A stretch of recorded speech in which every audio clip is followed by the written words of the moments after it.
Evan Carmichael is an author, speaker, and YouTuber who Gary Vee called the content DJ that inspired people. He went from making $300 per month and being introverted and shy to having 300 million people watching his YouTube videos.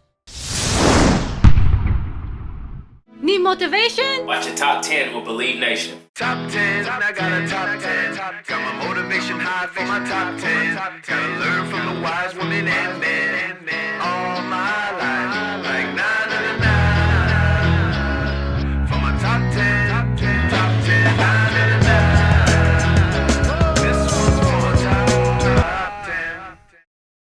Hey, it's Nina Carmichael. We made these videos because you're probably the most ambitious person in your circle, but you know you're capable of much more, and you get that push by surrounding yourself with the best. So today, let's learn from one of the best, my husband Evan Carmichael, and his top 10 rules for success. Enjoy! Okay, let's kick it up with rule number 1. Find your who, why, and how. Humans are built to serve.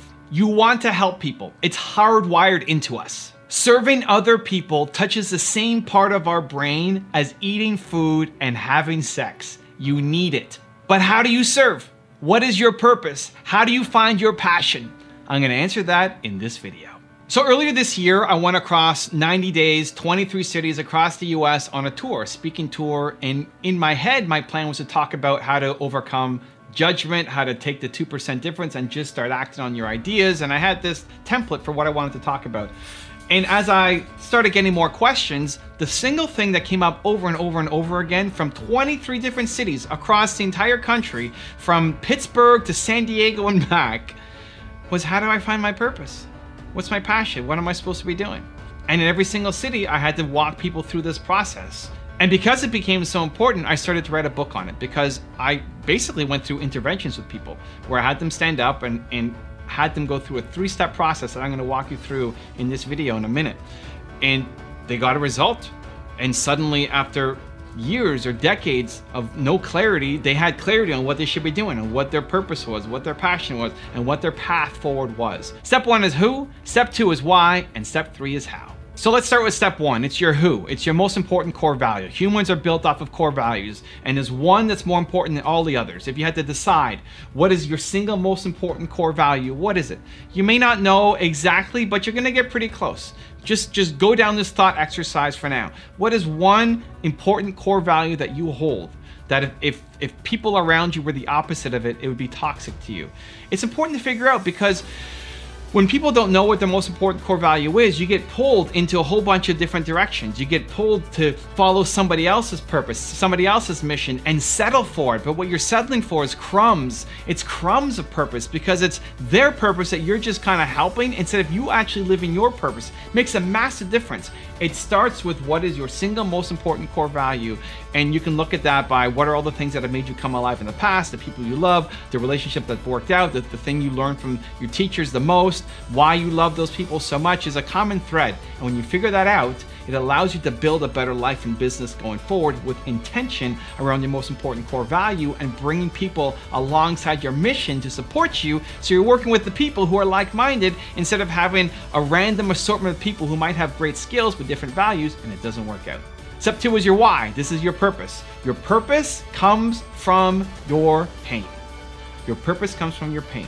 Think about the most painful moment you had growing up in your past. It doesn't have to be from 8 years old. Maybe it was something that happened 2 years ago. But the most painful moment in your life, what was it? Where you felt not physical pain, but emotional pain. That you felt worthless as a human being. When did you feel the most worthless as a human being? That moment. Helping other people is built into you, right? Humans are built to serve. But helping people who are exactly like that will be the people that you love helping for the rest of your life.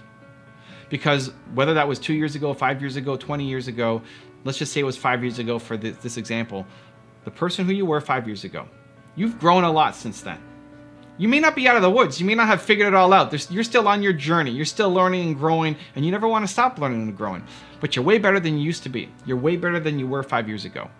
Now, there's a lot of people who are exactly who you used to be 5 years ago, and they're struggling, and they need help, and they need guidance, and they're afraid, and they don't know what to do. You can help them. Just like the version of you right now could go back 5 years and help the person who you used to be, there are a lot of people who are what you used to be. They currently are what you used to be. You can help them. And helping them, it's not just a matter of you can. It'll fill you up. It'll never get old for the rest of your life. Your purpose comes from your pain. And then step 3 is your how. This is your passion. So how did you get out of it? How did you solve the problem? Again, you might not be totally out of the woods. You're still learning and growing. Amazing. But you've learned a lot since the person you were 5 years ago. How did you get out of it? What did you do? Was it watching YouTube videos? Was it meditation? Was it getting in shape, eating better food? What was it? What did you do? What did you do to save yourself? That was not a random occurrence. That was not something that can just work for you. That's a recipe that you can apply to help other people as well. The path that you took to get out, or at least get a little bit better than where you used to be, is something that is teachable that you can help other people with as well, and give them hope, and give them momentum, and give them confidence. And again, that will fill you up for the rest of your life. Rule number 2, ignore the opinions of others. Your fear of other people's judgment is the single biggest factor holding back the success of your life. You want to serve others. Humans are built to serve others. You need it. It's your purpose. But serving requires someone else. And as long as you're worried about that person's judgment and opinion of you, you'll stay still and never act. So you've got one foot on the brake and one foot on the gas, pushing hard, spinning your wheels, and never going anywhere, knowing that you're capable of a lot more, but afraid to take action. I don't tell a lot of stories about my parents. They had a huge impact on my life. They're here on the wall behind me. I'm 8 or 9 years old, and that's them above me. They're really private people, so I keep the stories that I share about them to a minimum. But one of my favorites are when I was in school, I was in art class, and the teacher told me to do a project, and he said, paint a window. And so I painted a window, and then I added a sailboat, and I added sunshine, and I had some curtains, and I added a lot more to the painting. And I failed the assignment because the teacher said, well, I asked you to paint a window, and you did all this other stuff. And so my parents went into school later on and said, hey, what was the assignment that you asked Evan to do? And said, well, paint the window. I was like, well, he clearly painted the window.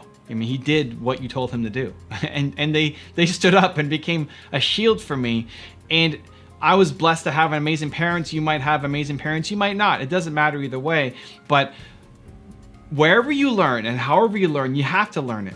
That you need to go off and express yourself. You need to go off and create the thing that you want to create, even if the rules tell you that you can't do it, even if your teachers tell you that that's crazy, even if your parents tell you you'll never make it and they want you to do something safe and practical. You have to do it, because otherwise you're teaching yourself to play small, and that permeates for life. You have ideas, you're a genius, you've got Michael Jordan level talent at something. You should be off creating amazing things, but you're afraid because of other people's judgment. And as long as that is the thing that is in the back of your head, that you're not afraid of failing, you're afraid of failing in front of somebody else. You'll sing in the shower, but you won't sing on the street because you're afraid of what other people are gonna think about you. And as long as that is the reason why you're not taking action, then you lose for life. Rule number 3, do difficult things. You love difficult things. You do. Difficult things are amazing. Difficult things are the best. Difficult things are the only way that you grow. Think about it. What's the opposite of difficult? Easy, safe, inside your comfort zone, boring. The single greatest thing that you can ever do for your confidence is teach yourself that when things get difficult, you don't shrink down, you rise to the occasion. So in my keynote presentations, I used to always use slides as well. I had PowerPoint up, and I wouldn't read the text off of the slides, but I have a picture and I tell a story about it, and it would always keep me focused on where my presentation was going. And then I got offered to do a speaking gig in Paris. I was the keynote speech at this big event for this software company, and I was gonna close the show for them. And I had this idea in my head that, what if I didn't do slides? What if I spoke on stage for, I forget how long, 45 minutes to an hour, closing keynote, and I just had one slide, and it was a picture of a rabbit, because I was telling a story about trying to teach a rabbit to climb a tree. And it scared me. I thought, it's difficult. And because that's what I thought, then I had to do it. Because in my head is, well, what if I don't remember where I go? What if I forget the stories? What if I lose track of where I'm at and I'm sitting here on stage, the closing keynote, been paid all this money to come, and I just suck? And because that was the reason, then I had to do it. I had to do it. And so I said, I'm just gonna have one slide. And when the tech team said, hey, what do you want to show on screen? Here it is. It's just one slide. Yep. No videos? Nope. No audio? Nope. One slide, that's it. Put that up. And I practice and I practice and I practice. And because my greatest fear in the world is disappointing people, I probably over practice and had my speech down, and I went and crushed it.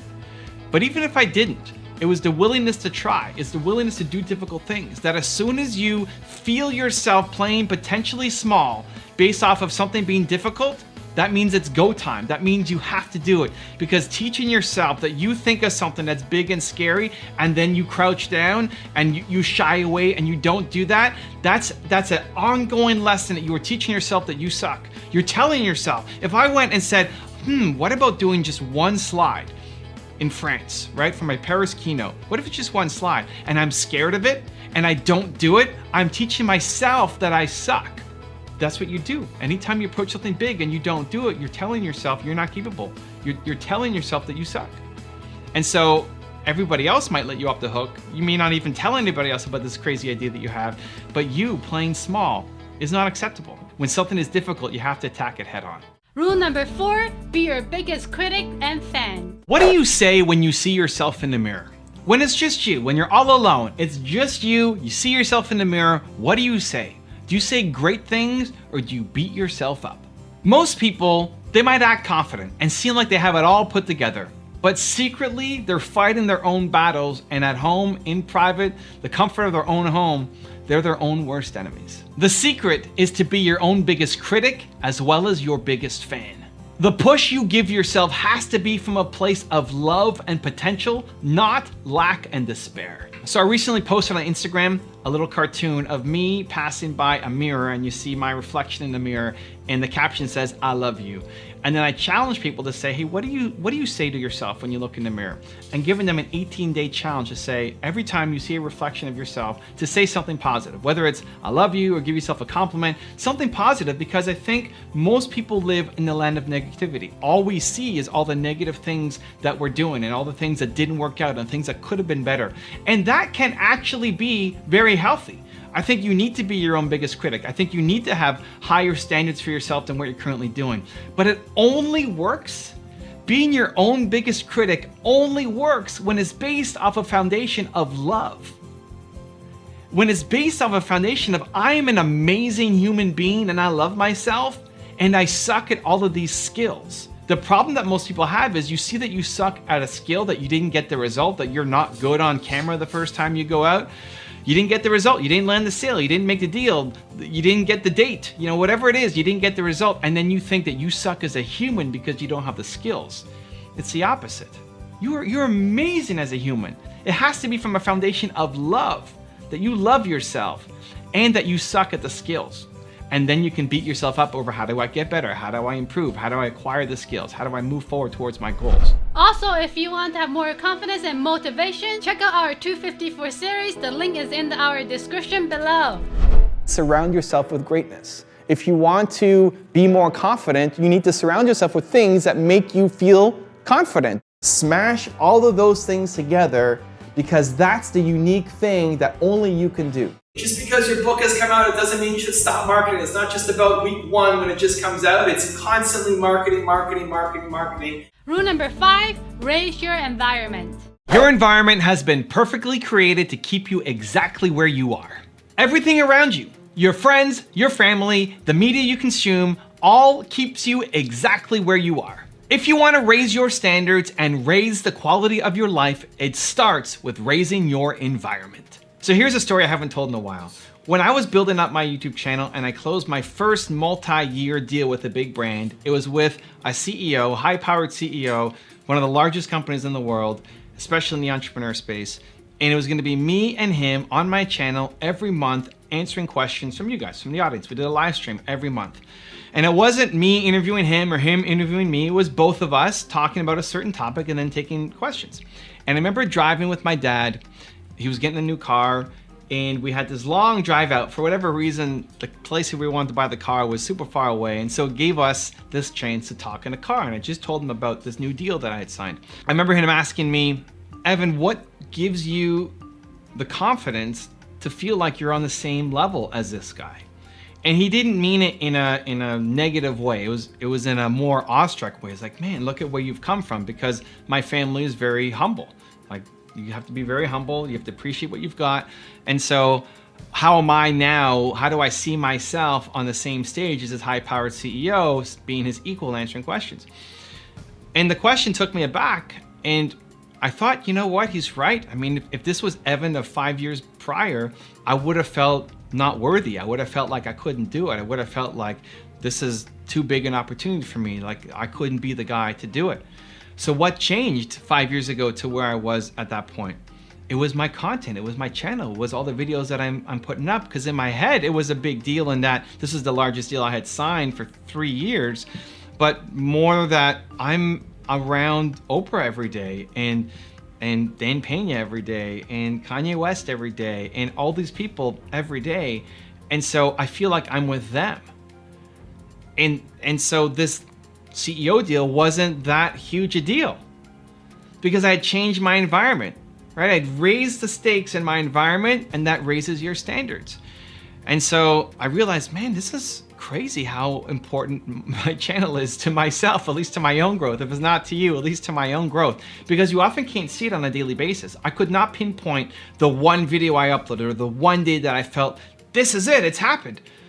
But if I look back over a 5-year period, a 1-year period, a 6-month period, even a 3-month period, think about who you were 3 months ago. If you're invested in yourself by watching these videos or reading books or anything else, if you're investing in yourself, even just look 3 months back and think, have I grown? How much have you grown in the past 3 months? You may not see it on a daily basis, but with months and then more months and then more months and then years, if you keep on the path, you'll see some tremendous results. You may not even recognize the person who you used to be. And that's why it's so important that you raise your environment. Rule number 6, get focused. If you are not focused on your goals, you either don't want them or you are afraid of them. You might just not want to do them. You might be in the wrong thing. You might have picked the wrong goals for the wrong reasons. Or you're afraid of your goals. You're afraid of failing. You're afraid of it not working out and what that means. Either way, the answer is action. If you don't love it, move on immediately. And if you're afraid of it, move into it immediately. Focused action is always the answer. So one of the entrepreneurs that I've invested into, his name is Alex. He helps me run Toronto Dance Salsa, which is the largest salsa dance school in Canada, maybe North America. And we're sitting down reviewing his goals and reviewing his habits and making sure that, you know, what he said he was going to do matches to him accomplishing his goals. And there were a couple things that were big things on the list that he had to get done, and he was afraid of making a mistake.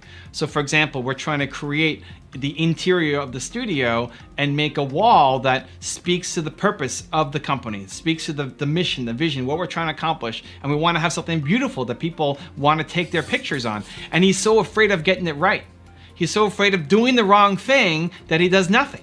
And every time he opens up the file to look at what he wants to do and different ideas, he's afraid he's going to make a mistake. He's afraid he's going to invest time, energy, dollars, my money into something that then when people show up, say, huh?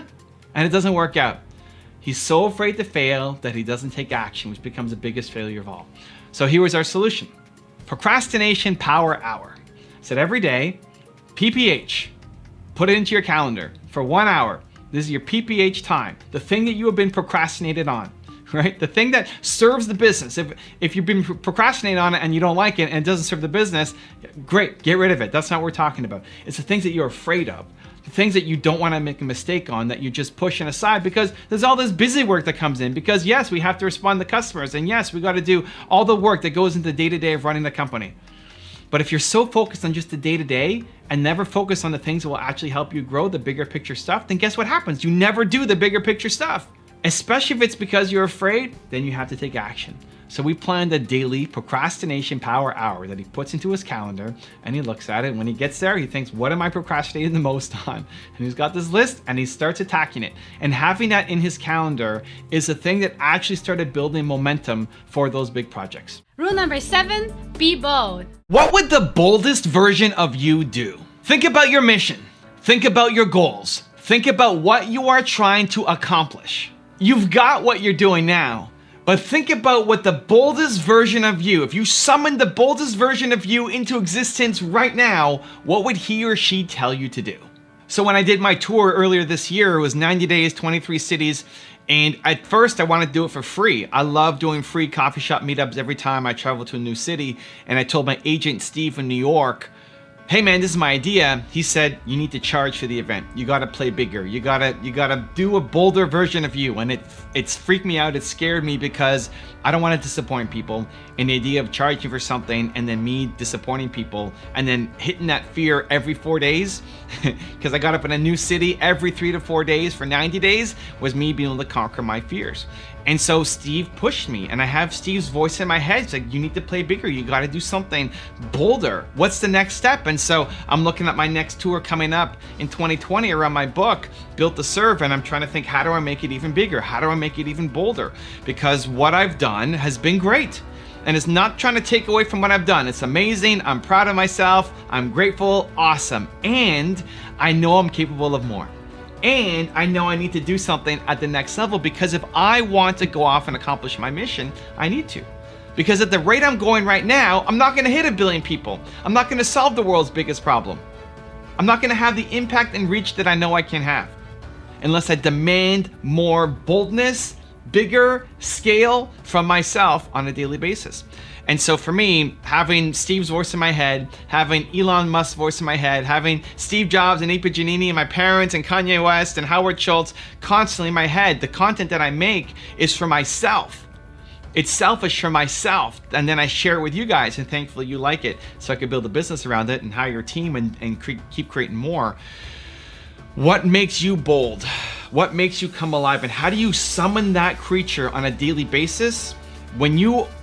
If you wake up and you daily, every day, consistently are bringing the boldest version of you, even for 1 year, if you woke up every day for 1 year and summoned the boldest version of you, your life is going to look dramatically different 1 year from today. Rule number 8, feel the fear and do it anyway. Stop thinking that you should be fearless. If you go through life fearless, that means you are playing small and not doing anything that is worth doing. You should be dreaming big. You should be pushing boundaries, and in that push comes fear.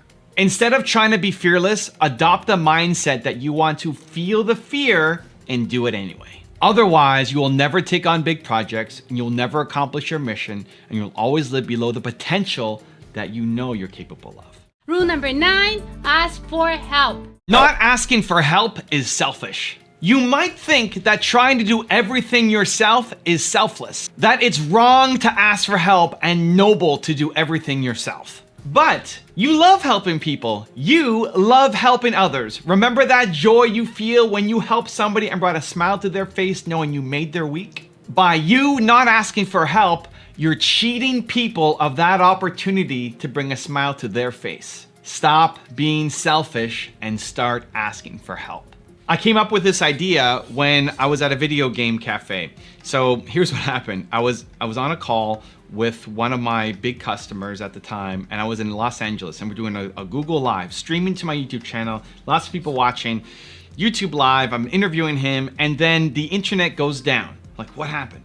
The power went out across all of Los Angeles. The power goes out and it's down. I got nothing. The stream is still live, but I'm not there anymore. I left my client live on the stream, and he's not sure what happens. He just sees my camera goes down, and then he keeps going by himself for another 15, 20 minutes, waiting for me to come back. And he's embarrassed, and it's awkward, and he doesn't know what he's doing because the host who has the audience there is now gone. And then eventually he just leaves because he said, well, I don't know where Evan is, but thank you guys for watching. And it put him in a really difficult situation. I felt terrible. I went back to watching the live stream after, like, oh my God, I can't believe that happened. Now, it's out of my control. The internet goes down in Los Angeles. What am I supposed to do? There's no power anywhere. So as soon as the power gets back up, I message my client and say, hey man, I'm really sorry about that. Let's reschedule it. Let's do it again when I'm back home in Toronto, where I know I have stable internet, and I want to do it again for free, no extra cost. Even though we had almost finished the live stream together, we're gonna do a whole other one for free just because I want to make this right for you. Great. So we come back to Toronto. It's like a week or two later.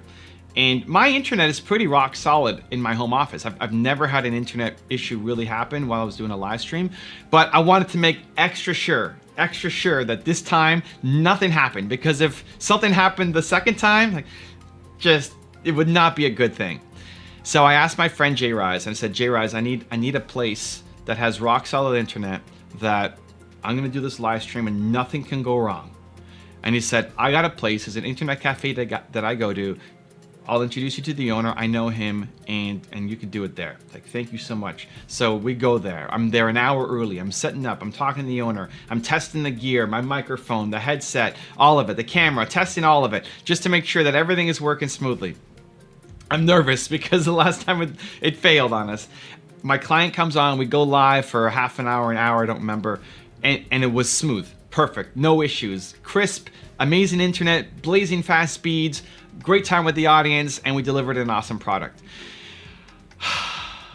Sigh of relief, right? I'm so pumped. I go talk to the owner and say, dude, thank you, man. It was perfect. No complaints, no problems. Thank you so much. How much do I owe you?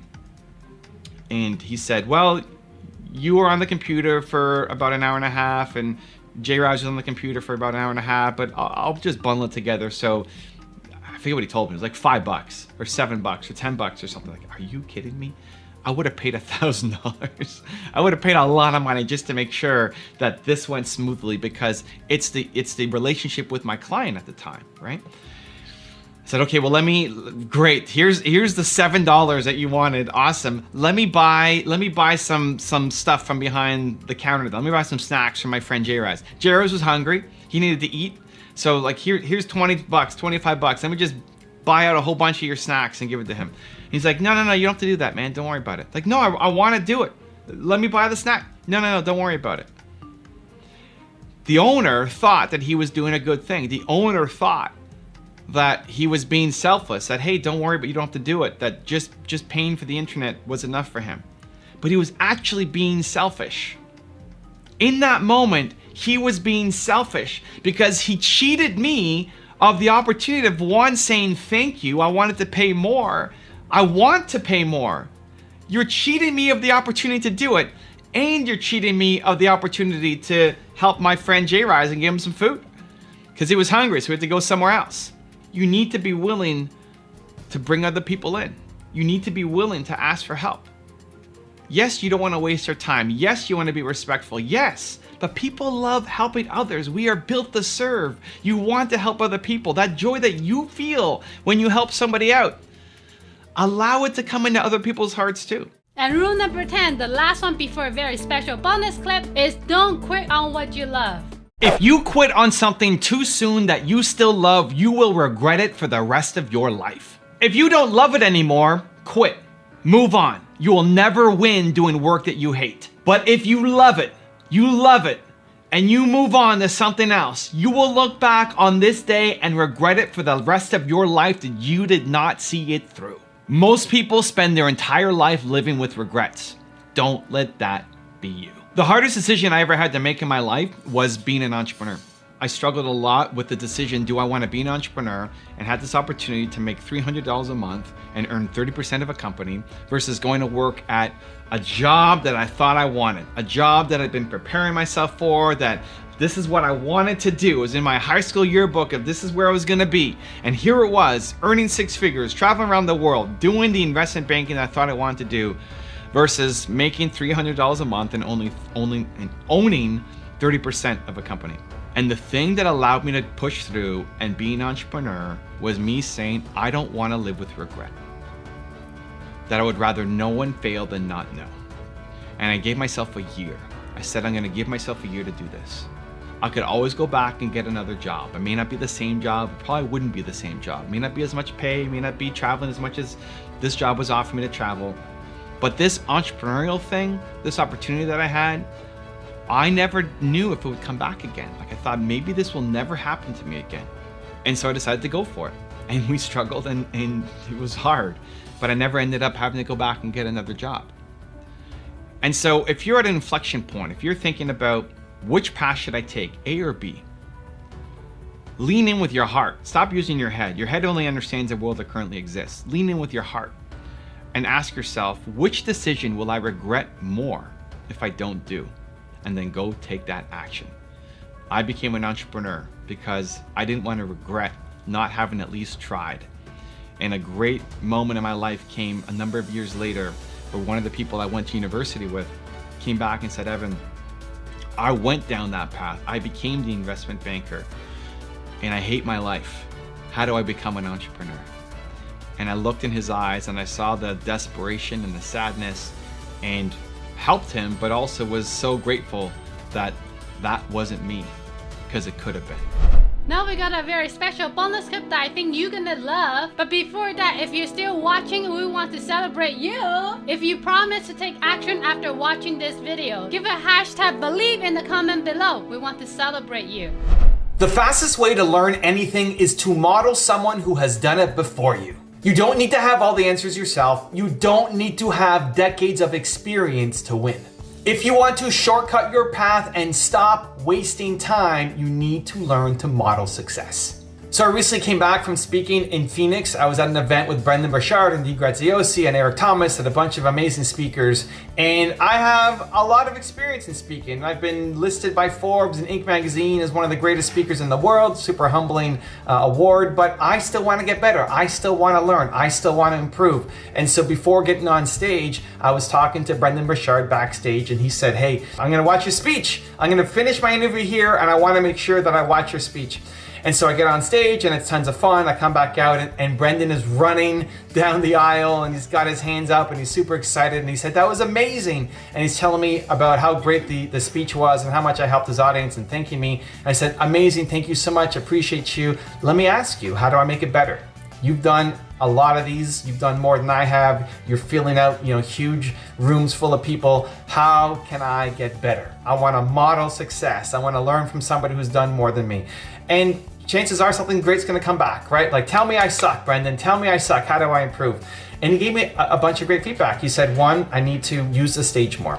So I was walking kind of like this. I was walking around like this and at a slow pace because I think as I'm going. But he said, no, you need to walk faster. You need to walk faster like this and always facing the audience. And there's this giant stage that I was speaking at. And he said, you got to make sure you hit both sides of the stage at least 4 times. If you're speaking for an hour, you got to hit both sides of the stage at least 4 times because, Evan, what you did really well was you kept the people's focus who are really in front of you in this circle, but the people who are out there, they didn't connect with you as much. Great, awesome feedback. I got to take that home and improve. He also said to be bigger and more animated. And this also makes sense from my salsa background. When you're doing performance on stage, you need to make everything big. Because the people who are up front can see you, but the people who are at the back, they can't see the expressions, they can't see the movement. So it's got to be bigger than you would normally do it. And so even though I knew that lesson from a different set of experiences in salsa dancing, I hadn't applied it yet to my speaking. And so it was great. It was great learning experience. And if I didn't ask Brendan, hey, what can you teach me? How could I do better? The worst case scenario is he says, there's nothing, it was perfect. Great. I want to know how I can improve though, right? And he gave me 2 pieces of advice that now I could take into my next speaking gig to make it even better, right? That's the idea of modeling success. You find people who've done it before, who are better than you at least one certain thing, and ask them, how did they do it? And ask them to critique you and break you down, because through that, you will shortcut your path to getting there faster.